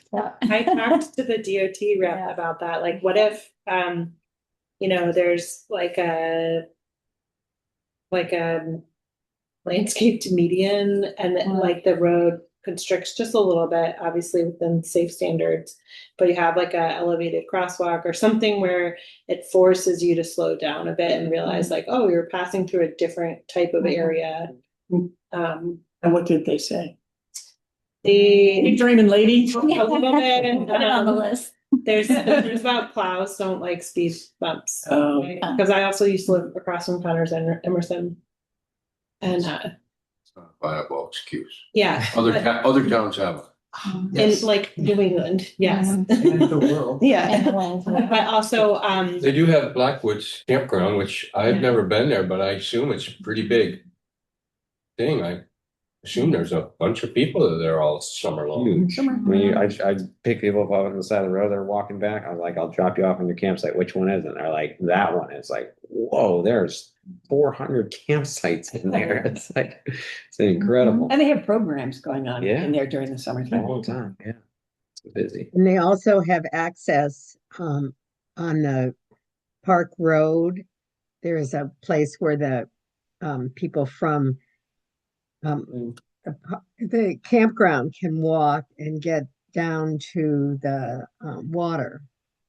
And there's trails, because my husband and I rented for a while in Otter Creek, and we learned a lot about Otter Creek. we learned about the importance of those radio towers. Do you guys know that history? Yeah. we learn a lot They were like some of the first towers to send message in World War II. As Like, I said, the February. I mean, there's a lot of interesting things that Otter Creek has, but you have to search for it to find it. And people who live there might like it that way. Mhm. Probably. it's all hidden in plain sight, you know? Yeah. Gem. Yeah. Well, that's what I was gonna say. It's, it's, Yeah. That on the record. I think it's beautiful and it's protected by the park. And so Yeah. it's like that Yeah. beauty's A little growth and boundary. maintained. My suggestion I would push for in this plan is to suggest significantly that Otter Creek is one or two other areas in town we should definitely do like a village plan. Because that would get to the like more commercial use, and how do you do that in a way that doesn't like change it? Yeah. Really, and we have to recognize like Otter Creek it's a stretch of road. And it's isolated, and you're not going to just be like we planners want to like keep commercial like consolidated in little nodes, but like it's already its own node. Mhm. It's kind of interesting to think about, really. And they It's- do. but it is limited. There's like not a lot of places to On go, either side. so to develop. They do have public sewer. And there's been lots of talk about running a water line there because Blackwoods gets town water from Seal Harbor. But it goes on the surface Interesting. via the Park Loop Road, goes backwards along the Park Loop Road to get there. But it's only a little pipe and it's just right at the top. But they've talked about what would it take to dig it up and connect. That would make it very viable for more. Well, then it might turn it into one of those Growth area. growth areas. Yes, yeah, the town water and. I rise and think less. They would hate that. Yeah. All right. You would hate that sort of. Moving on. Not that we don't want to cut the conversation short, but let's talk about Seal Harbor. Beach. I wanted to buy a house there and I got laughed at. Oh, Sorry, I'm laughing. That's somebody's garage. That's not a house. So the first question we had was, high end. what are the defining features about Seal Harbor? Beach, yeah, the beach. Right, somebody said that. Entrance to the park, Yeah. formal entrance. to the Jordan park. Pond, yeah, yeah. I think the commercial strip Little on street. Main Street. Very charming. Yeah. Very cute. It is. All four shops, all four. Yeah, Yeah. and that does have a post office. Yeah. Mhm. Who's the most Master? master there. I do not know his I name. went in right around Halloween and they were fully dressed. Yeah, he's very embracing of Yeah. the holidays. We Yeah. have so many poinsettias in that place. It's amazing. 2 hours a day. I mean, you only have. Yeah, it's Yeah. hard to hit it on the right time. So Yeah, you get to see it. Yeah, And of course, a good town landing. yeah, it is very much a That's the boaters- commercial spot, yeah. voters community. And, A couple Summer of community. different, and it, you know, I mean, it used to have much more of a distinction between everybody up on the hill Mhm, and then here's the locals. Yeah. But now the locals, that's turning over yeah, Mhm. a lot. the kids of the hill Yes. have bought up. Yes, How do we? and we describe that. Yeah. That's the imbalance. Yes, that's exactly what it is. Yeah. MDI edition. So it's, neighborhoods are becoming less year-round. Gentlemen. Yes, Yes. it's pretty dark over there now. You're so gentrified. You have a playground and you have a library Yeah, the hill. and you have a community hall. And fire department, Yeah. fire station. Community hall is at the fire station. Yes. And now they have park housing down Jordan Pond Road as well.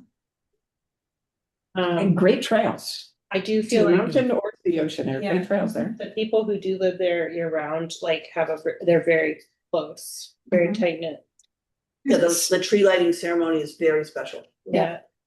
And this, what used to be a school, now is a summer school, summer yeah. camp. Mhm. Huh, I didn't know that. Oceanographic stuff. So there's an influx of people, of students, I don't know what ages it is, but right in the center of the village there. Yeah, So I'm surprised nobody mentioned the library. Katrina did. Did you say the library? Yep. Great. And what about I think a defining feature of Seal Harbor is the neighborhood. It's like the Dunbar roads are Yeah. awesome. I And just, there's commercial in there too. yes, the oil company and, The builder. and Nelson. they're conditional use, they are residentially zoned. Which is what drives me crazy, is this has never not been a commercial property. The Gene Niblett, Nelson could, like that property and my property were all one big property and. from It the has always early- been From the earliest commercial. photo. Yeah. Deer Rivera's garage was there. Mhm. But you know, I just learned that people steal the seal off the fountain.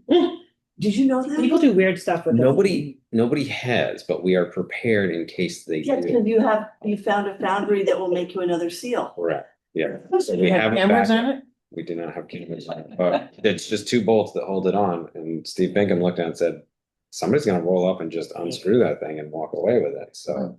I think, were you telling us this? People do weird stuff with the fountain. Like get their, Really? yeah, I don't I know, don't know, take but- funny pictures or I don't know. I think the fountain's a pretty special thing. Yeah, It is very cool. Let's talk about potential for Seal Harbor. Essentially. It's Now I know similar. that I can get a seal whenever I want. Yeah. Yeah, go with the call. Even though it looks, Steal the seal. and- Yeah. even though it looks a lot bigger than Otter Creek, its potential is about the same. Hmm. Because the hill Yeah. has seasonal water and seasonal sewer, and then the other half is land and garden preserve. So we really just have the four streets.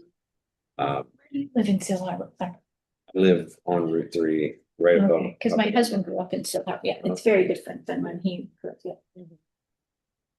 Yep. So I met more people in Otter Creek than I did in Seal Harbor when I went door to door. What is that? a Did you function go? of People just moving from up on the hill to down below and not being Yes, there all the time. somewhat, yeah. So, So I like the history of that area because all those were like like all of Jordan Pond Road, houses of people who worked for the estates. Yes. The people that Yeah. from the estates are taking over the houses for the Their people. children. because they can't Yeah. afford big houses. I know. Well, Well, and children, like they don't want to share, Yeah, which I don't blame that, but yeah. so, there is a neighborhood in there that was created for year-round housing and it has covenants on it. Yeah. And it's Yeah. a well-kept secret. I don't think those people want anybody else to know either because, Yeah. I don't know that we should put that in writing on the plan, but No, Dave, it's a really good example. yeah. They- Of Gay taking Mountain. care of your own. Yeah. Division, yeah. And it worked. Yeah. I mean, Exactly. Those people have been there from the beginning. I think about 3 houses have sold. Yeah. You know, in 20+ years. So what And else, there's also a Habitat house in there. One of them is, yeah. but for potential for Seal Harbor, is it, enhancing the Main Street bones? Is it, I don't know, I'm just throwing out suggestions.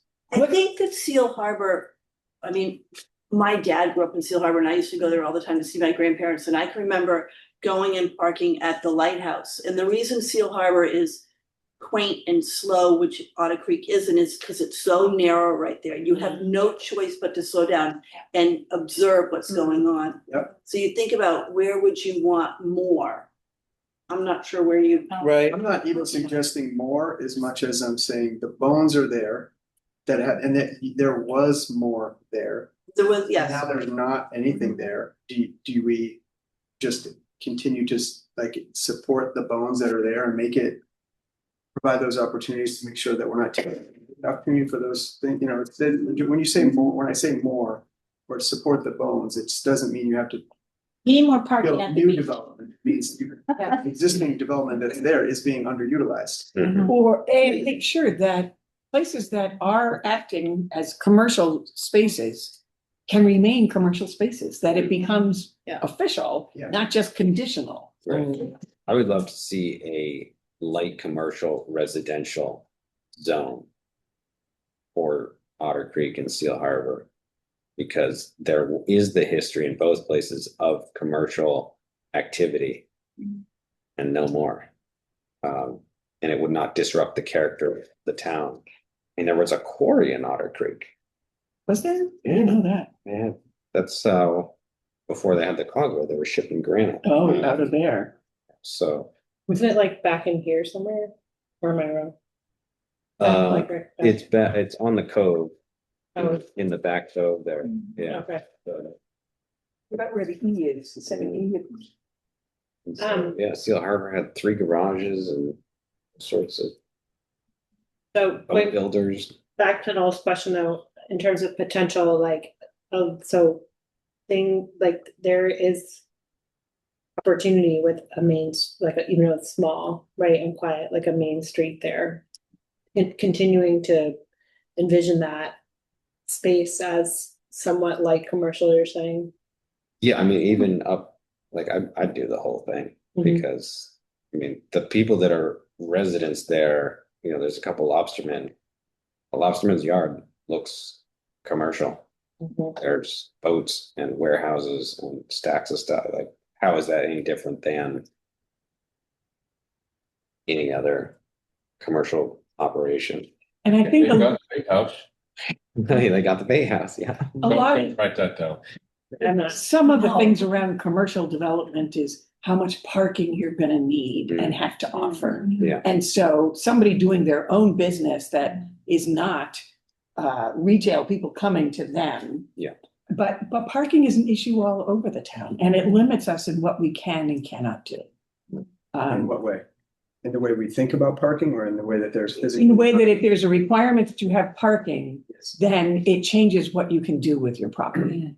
Yeah. It And the limits it. legislature is also working on that issue. To get rid of parking requirements. In some criteria situations.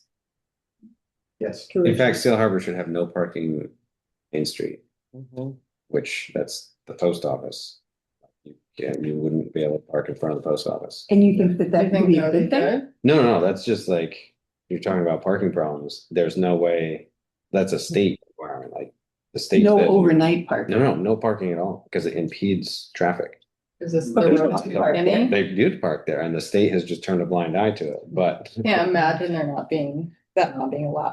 Aren't there signs that say 15-minute parking or something like In that? front of the office, yeah. So that's allowing parking. Yeah, but according to the state, they'd say the cars are over the white line when they're parked on the curb there. Therefore, Wow. it is illegal. Yeah, That's weird. yeah, Cars that park. but nobody's gonna widen that street. No, you don't want to widen it. No, it's keep it smaller, but. Northeast, who's from there? Do you want to skip Northeast Harbor, given time and hit a couple of? That's what I was thinking. Yeah, let's talk about Pretty Marsh. I want to talk about Pretty Marsh. What do you need? Well, I went to for the first time, like a community gathering, the Pretty Marsh Community Center recently, and they clapped when my kids came in because there were no kids. I did not expect it. So I don't know what we need, but to me, that was pretty dramatic. I do have a. We have a community center. And a free And they're library. working on work. Yeah. Wait, I don't hear It you. looks like a house. Community center, Oh. pretty much. It's on. By the little horses. Indian The Point little Road, horses are gone, but yeah, it's right there. across the street from that. Next. It has a landing. Remember, those little horses are gonna be a landmark, kind of like the Forever. cheese house is a landmark. Just next to where the horses were. Oh, yeah. Not the haunted house, but the other place that has the horses. The haunted house used to have horses. What was the That might predate me. what was the nature of that gathering? Was it just like a Yeah, so there's a community, I think they're very proud. I look forward to learning more. There's a community center and it's some kind of, it's incorporated in some way.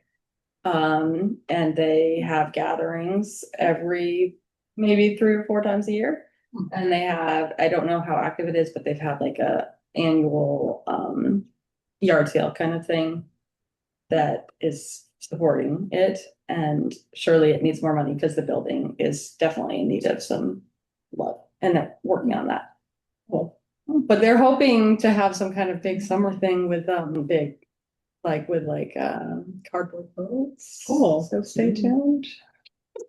how do you just And they do have also not just the building, sorry, now I'm not, but they have also a little piece of property beyond, like there's that triangle with the big house. And right beyond that, if you're going on Indian Point Road on the left, there's a clearing with a picnic table and access to the water there, the estuary. Is this owned by like the Pretty Marsh Village Improvement Society? Yes. Thank God, Yeah. it's so many village improvements. Yeah. Right? Yeah. Come before the Village Improvement Society comes before the town, and it's a third party Okay. request quite often, for windows or whatever. Okay, cool. You also do a work day. Okay, so we have that, then we have the landing, which is so Yep. key. Yes. what are the other how do you describe living there? Like what does it feel like? It just feels like there's nobody there. And especially nobody there in the winter, and especially no families. I mean, there are a couple other families in ours, but really 2, I think. Maybe there's somebody else there. No, the Fernals were the only, your family was the only one out there for there. So it definitely feels very quiet aside from the landing. And the landing is really pretty busy all the time. I was gonna say Lucy Williams' family must live there. And the salmon pens down over there. There are pens out there, but I don't know anything about them. I could see something out in the water. No, they're not using those anymore. I don't know. So don't. I have seen them at some point, but I don't know. So everything I know about the community centers from Candy and Lynn, because they've lived there a zillion years. And she said, yeah, it's great. It's potluck events and it lasts no more than 2 hours because there's no bathroom in there. So everybody goes, they get together and then they go home. There's no water. So there's a time limit because everybody's got to go home. So I don't even know what else, I mean, I wish there was somebody who knew more about Pretty Marsh than I do, but I feel like it's pretty quiet and it would be nice for there to be a way for there to be a little bit more We on the harbor affordability, committee, attainability. we issue permits for people to offload catch. And there are 2 people now holding permits to do commercial activity down there now. They want it here. And we said, well, you can't have here, but you can have Pretty Marsh. You can have Bartlett's Landing. All right, I'll take it. They're bringing fish or something from the water onto land. Yes, it's a lobsterman or a fisher person would come, and these commercial buyers will come and take it. From there. So it's slight commercial. As someone less familiar with that area, do you feel like people are clustered more in one spot versus another, or it's just generally pretty spread out? So I feel like it's Spread out. Yeah. There's some long You drive. probably see your neighbor from every house, like if you look through the trees and.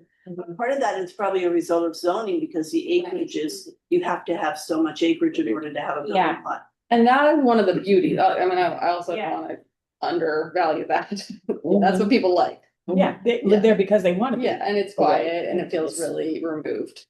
And Yeah. And traffic goes by there very fast as well. it does. It's not a great, like, There's no. like we walked under the landing and like, it's not safe. When you say quiet, but with a little more activity, like, you're not talking like, let's have commercial activities out there, but you're more Maybe a like, sidewalk. more community type. Not nice. Like, and if there was a way, I just don't even know. It's, I'm learning here, I guess, a lot, but to make like a few more homes accessible in that area to more year-round residents and families, but not specifically families, just people that stay. There's quite a bit of land up there. Yeah. Okay. Is it very season, like, is there a lot of summer homes there?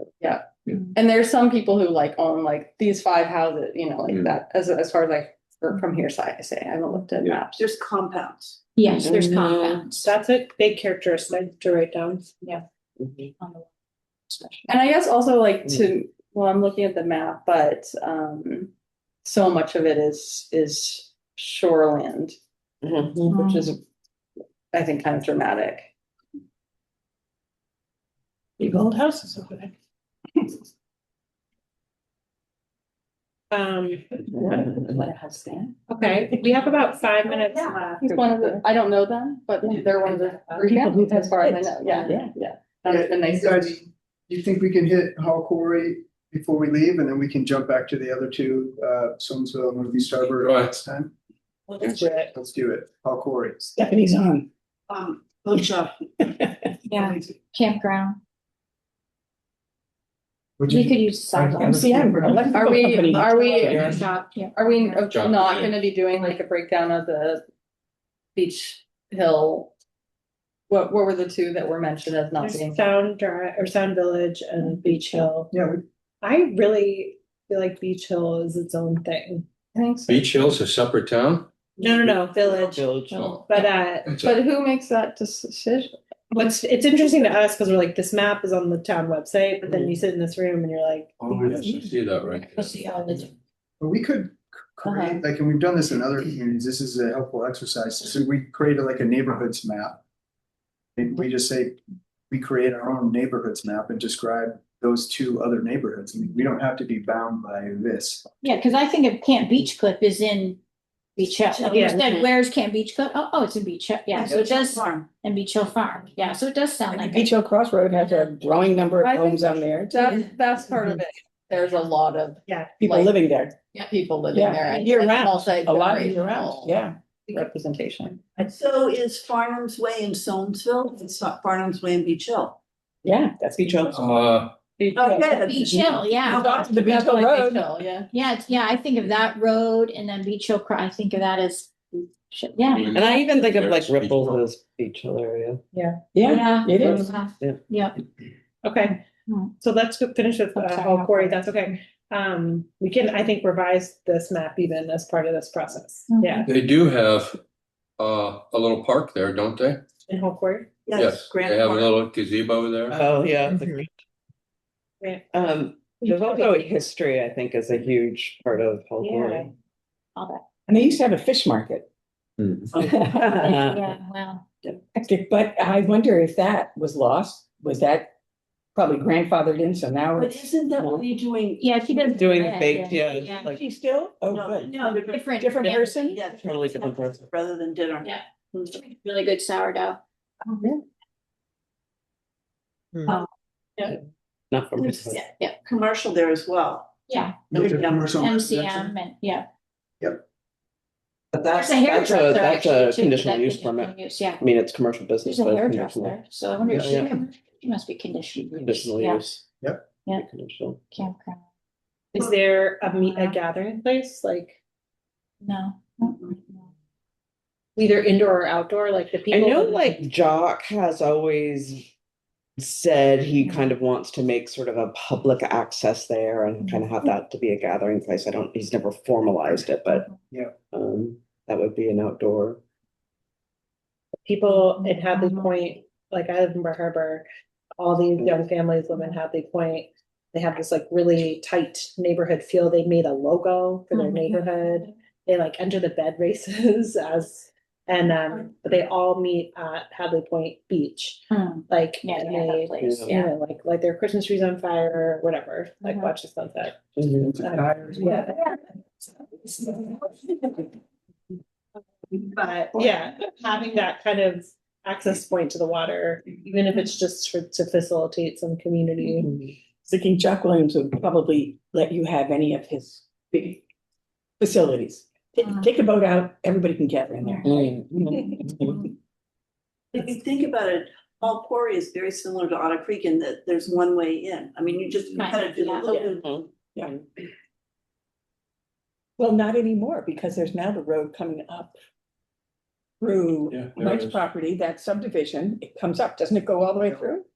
No. It doesn't, Which road okay, are you talking about? off of 102. Oh, the Yeah, Echo Vista? Echo- No, No, no, It doesn't go through. No. It's really. no, close in it gets parts, close to up at top of Maycomber Pines, Yeah. but no. Doesn't go through.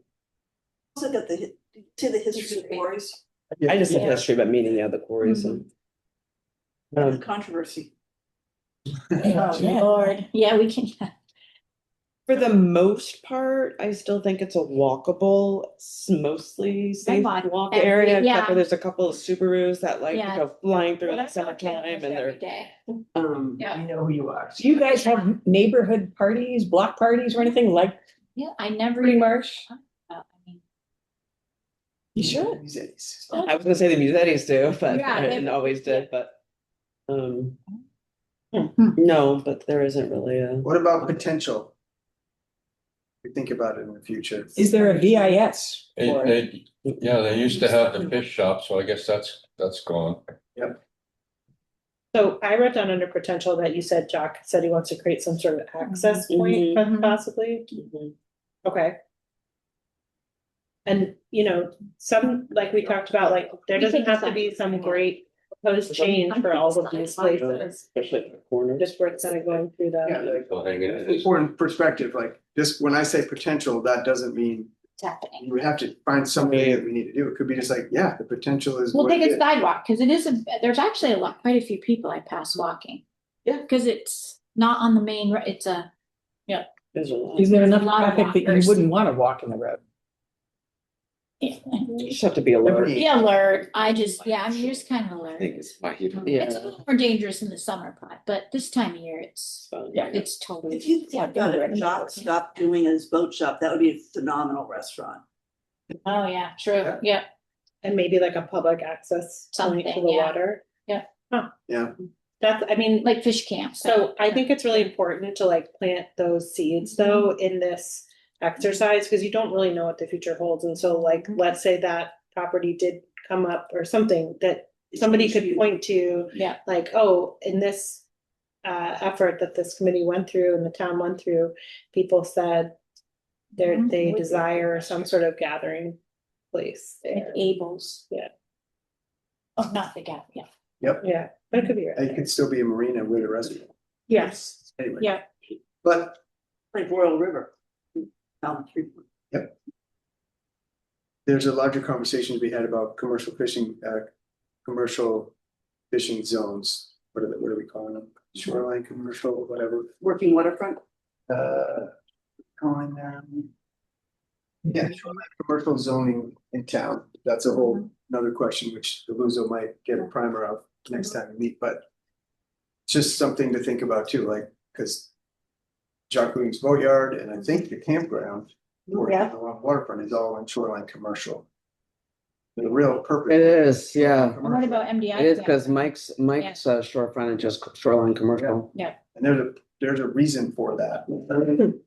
Well, Mount Desert campground must be considered It is. commercial, Uh, different village. but- no, it's not shoreline commercial, or maybe it is. But some of it's on the water, isn't it? Yeah. Mount Desert Yes, camp? it is. Beautiful. Yeah, That's what I up, thought. up in the Yeah. harbor. Yeah, I was gonna say, isn't that, Up yeah. in Up in the harbor it is. Yeah. Yeah. A little look up there. That's amazing. Mhm. So would the shoreland commercial, does it have to be working waterfront? Would a restaurant be allowed there? Not as a primary use, technically. as part of a marina or something like that. Some So, Orloffs or something, right? what's that? You sell Orloffs and for example. But, Yeah. I mean, it's worth saying, it's worth asking the question. That What's allowed? value with the history of that as a boatyard and as a commercial working waterfront. But what does working waterfront mean in this context? It doesn't necessarily mean Right. fishermen go there, like at Bartlett's, which is a working waterfront. Mhm. In that sense, but it's just, I think those are really interesting questions, because if you all of a sudden said, it's not shoreline commercial, let's just call it shoreline residential, then it's gonna be a bunch of Yeah. condos and you're not. Right. And there's something to be said for that. Access. Yeah. The access, and the things that it provides, and so do we wanna look at those things and say, well, how do we recognize the reality of our situation and then make the zoning a little more flexible to allow for uses that might sustain the boatyard longer than what you might. Well, look at Archie's over in Tremont. Mhm. They've taken a huge parcel of land that sadly could have become housing lots. And they've made it be a restaurant and boat storage, and it's a community gathering. Gathering place, yeah. Yeah, it is. Yeah. Yeah, That's great. so I think when we get to our, proposed ideas about the economy or even like public gathering, that kind of thing, those are the ideas to keep in mind for sure. Yep. How do we enable those places? Yeah. Yeah. I want to be mindful of, it says 7:01 on this laptop, but it's well past that on that clock, so either way, it may be time to stop. Did Yeah. we ever approve our minutes from the last meeting? No, we need to get some minutes. I'd like to make a motion to approve the minutes of the last meeting. We don't have any minutes to approve, yeah, so. We'll try and gather those, for the next. Get some minutes, I think I could. Seeing no public? Yeah. Before we close it out. Yep. Where we're headed next time is we're gonna revisit the mission statement. And then we're gonna finish this conversation, and then we're gonna hit economy.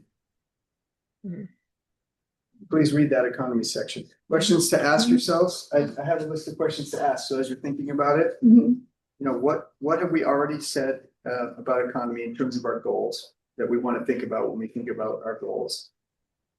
Does this goal reflect the current goal? There's only one goal for economy right now. Does it actually reflect what we are talking about? And the state, Yeah, what is it? the state does like suggest additional goals that we can, they're also very general. And then we need to look through think about the objectives, and then we already started doing this, but like the strategies, some of them have already been done. So you can just kind of cross that off the list. So what strategies are good that we just want to keep? What are we missing? Write it that way. And just to add on to that too, so since we're in this now like policy writing phase of this process, it'll be somewhat we'll go through the same questions every time. So we'll get into like a nice rhythm of sort of how we go through these goals and objectives and strategies. We're gonna have these maps every time too to help keep connecting the dots. Yep. We don't need to reinvent the wheel, but there's some things that are probably missing or just need to get rephrased. Mhm. Yeah, because we're dorky planners, or at least I am. Suzanne's not a dork. So we want to the phraseology is important at the end of the day. So Yeah. we need to change things around. It's all good. Anyway, February 5 next meeting? so Motion to dismiss. I was going to say, I'll take a motion to adjourn. Second. All right, those in favor? Aye. Thanks, Judy. Bye. Bye. I'm feeling really bad. I think Pretty Marsh is perfect as it is, but just needs a little more life, but like, no more building. Yeah. I didn't represent it. I